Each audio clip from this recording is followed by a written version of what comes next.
Aqua feed రూ. 12 నుంచి 14, 16 దాకా పెంచి పడేశారు. దాని విషయంలో ముందు ఇక్కడ ఇద్దరు సంప్రదింపులు లేకుండా చేయడానికి వీల్లేదన్న ప్రభుత్వ వాదంతో క్రిందటిసారి అచ్చెన్నాయుడు సీరియస్ అయిపోయారు అని చెప్పి వార్త రాశారు. ఆ తర్వాత స్టే అన్నారు, ఆగిపోయిందన్నారు. ఆ తర్వాత మొన్న పెంచేస్తూ నిర్ణయం తీసుకున్నారు.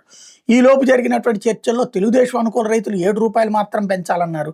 మిగతా రైతులు అసలు పెంచడానికి వీల్లేదన్నారు. ప్రభుత్వంతో కూడా మాట్లాడకుండా వాళ్ళు పెంచేశారని చెప్పి మళ్ళీ చెప్పింది. అప్పుడు మరి సీరియస్ ఎందుకు అవ్వలేదో అచ్చెన్నాయుడు తెలియదు. ఆ తర్వాత ఏకంగా రూ. 14, రూ. 16 పెంచి పడేశారు. దాంతో చంద్రబాబు గారు జోక్యం చేసేసుకున్నారు. వెంటనే సీరియస్ అయిపోయారు. ఆ సీరియస్ తర్వాత అర్జెంటుగా వాళ్ళు రూ. 4 తగ్గించుకోవడానికి ఒప్పుకున్నారు. ఏది రూ. 16 పెంచడం, రూ. 4 తగ్గించుకోవడానికి ఒప్పుకున్నారని రాశారు. ఇప్పుడు రూ. 2కి మించి తగ్గించము పొమ్మనమని చెప్పి రాశారట. రాసేశారు. ఇప్పుడు ఆక్వాలో అదే నాటకం జరుగుతుందంటూ సాక్షి రాసుకొచ్చింది. ఆంధ్రజ్యోతినేమో అయ్యయ్యో పాపం చంద్రబాబు గారు నిజాయితీగా పనిచేస్తుంటే వాళ్ళు మాత్రం మాటలు లేదని రాసుకొచ్చింది.